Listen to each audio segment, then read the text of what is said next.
I'm the piano tech for the district, and I do all the tuning and maintenance of all the pianos, the classrooms and stages. There's about 220 active pianos in the district and about 20 more in storage. I think we have 25 grand pianos and the rest are all uprights. So what I have here is an action from one of the storage pianos at AMAC, and I refurbished it so we can get that piano back in circulation. And so what I do is take everything off of here, all 88 hammers and whippings and 67 dampers. I shaped the hammers, conditioned all the felts, replaced the leathers that are on the back of the back checks and also on the bottom of the hammer butts, because they were a synthetic material that had started to decay and was all falling apart. So that took about 15 hours altogether to disassemble, repair, and reassemble, lubricate all the moving parts that needed it. Tension the springs that were weak or too strong. Sometimes it happens. So this is the action inside the piano. The keys would be on this side here, and they sit almost called a balanced rail. And so when you push down on that side, the back end will come up like a teeter-totter. And as it hits up here on the bottom is what's called a whipping, where the back of the key pushes up. And what happens is the whipping has it's called a jack on it. The jack will push up on the bottom of the hammer butt, which pushes the hammer forward into the strings. And as that's going forward, if you guys can see, there's an action here where the jack will pull away because it's getting stopped by this action here, the let-off action. And so that allows the hammer to freely hit the strings and not just get pushed into it and stuck up against it. So there's a lot of moving parts in there. The spring here, the jack spring, and then there's a return spring here that needs to be adjusted. The dampers on the back, I said on this one, I reconditioned them. There's a chemical called Pro-V felt that kind of softens up hardened felts. So one thing I learned early on in my career was number everything before you take it apart. You might see on your own pianos, everything's kind of been numbered because I just take it apart and you'll get it mixed up really quick if you don't keep track of all that. Behind you, I do have a couple of action setups where I have in the past gone to a few schools per request to show classes what happens inside a piano.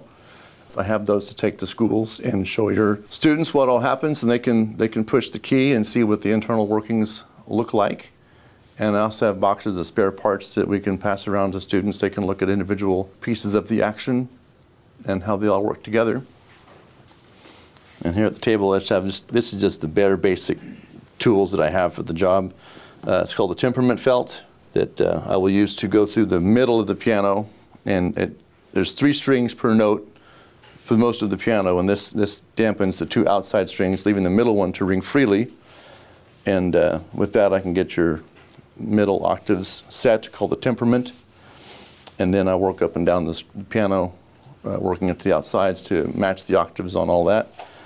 And then I do all the unisons in the middle once I remove the felt. Got my mutes, piano mutes here that I can also use to mute individual strings as I go up and down to minimize excess ringing and to isolate the notes. This is kind of the same thing. It's a mute that I can use to dampen 2 strings at the same time by putting pressure on from inside out. That's my tuning hammer for all the pins. And this is my voicing tool that I will use to poke into the hammers as needed, because sometimes hammers will have kind of a sharp, brassy, clanky sound to them, and so using the needles helps to soften the hammer to kind of mellow the tone out.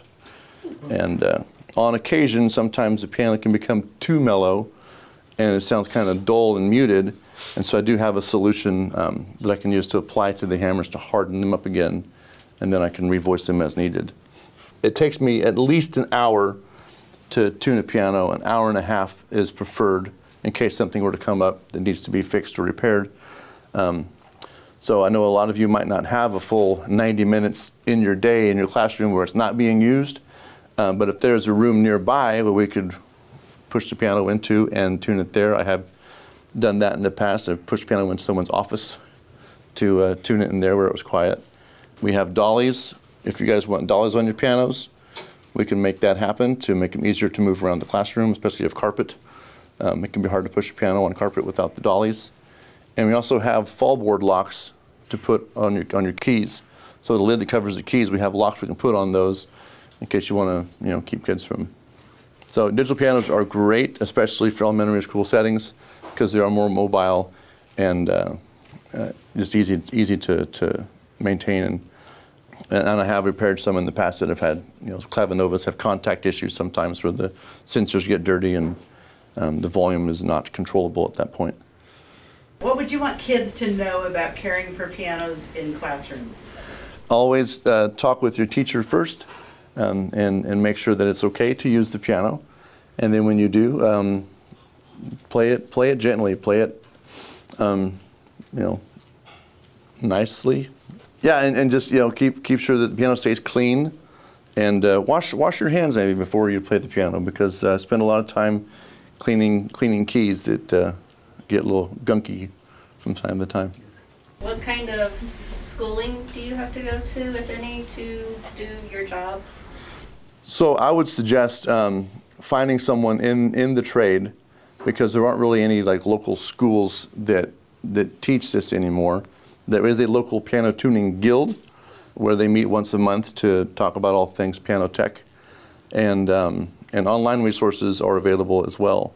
So I've actually known folks that have done this even through correspondence courses, where you learn the terminology and identify all the parts of the piano, and then from there you go into actually testing on actual piano to get your ears right. So for me, I was told 20 years ago or so that I had really good hearing. You got a good ear for pitch, you can match pitch really well.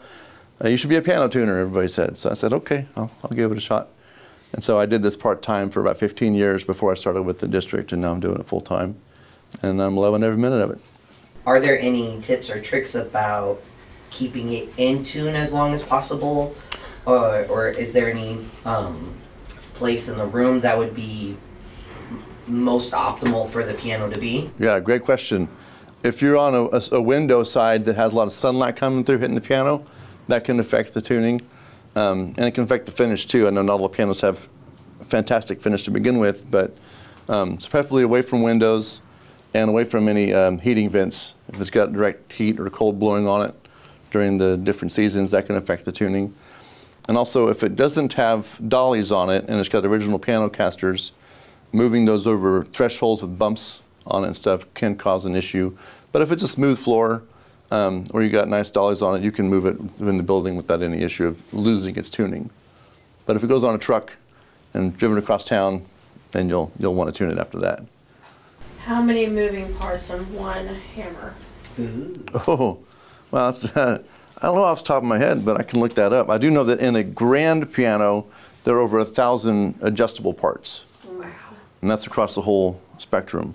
Because it's everything from, on the key itself, you can adjust the different heads of the felt underneath the keys and on the balance rail.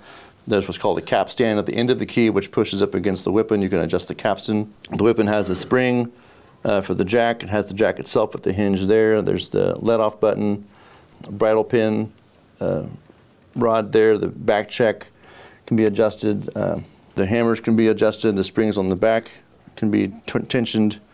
The dampers can be lowered and heightened as needed. There's a spring on the back of those as well that can be tensioned. Any one action piece, counting the key, 1, 2, 3, 4, 5, 6, 7, 8, 9, 10, 11 or 12 pieces. Conservatively, it depends on how you want to break it down. Because the hammer and the felt could be two different things, and the shank could be something counted differently. But as far as taking it apart, there are 3 main components. Like when I had this one taken down, it was the whippings that were taken off, which is the bottom part here. I had the hammer taken off, which is up here, and then the back where the damper is was also taken off. So 3 main components that can be removed from the action rail, and then with each of those components there are smaller items as well. Yeah, there's a lot going on. The hammers, obviously, for your low notes and the bigger, thicker strings require bigger hammers to make the noise happen. And as you go up the scale, you have really, really tiny hammers to hit the high notes. And the key to a good action regulation is to make sure that all the notes feel the same as you play across the board, which is one of the tricks, because as you have heavier hammers, it's going to feel more weighted on that end. And so on your upper end grand pianos, for instance, we will do a balance check of the keys, and so make sure that the keys are weighted just right so that it'll fall freely, and so you're not putting more pressure to make the low end work and putting less pressure to make the high end work. You want to have an even feel across the board. Now, unfortunately, with my workload and what's required, a lot of the classroom and practice room pianos, it's just make it work, you know, and get it playable. And as they wear out, I will repair and regulate as needed. A lot of pianos and a lot of opportunities for things to break. How many pianos does the district have? 220 that are active in schools, and we have another 20 that are in storage at the AMAC building, where this one came out of. So that'll be back in circulation soon once I get this fixed. And there's a couple at Allison Middle School I've got to take out because their strings are getting rusty and cracks in the soundboard and stuff. So they do tend to deteriorate. So the average piano in the district is between 40 and 50 years old, which really is not old for a piano. That's really just kind of getting started. You know, and a well-used piano would be refurbished like this about every 20 years. Now that I've done this piano, I probably won't do this piano like this again before I retire. How old is the oldest piano in the district? I think we have one from 1906.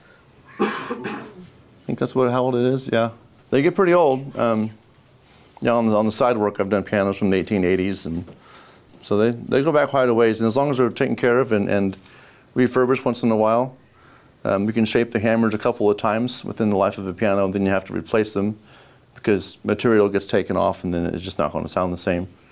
So once they get taken off too much, then you just put new hammers on. Jeff, thank you so much for your time today. We sure appreciate it. Oh, thank you.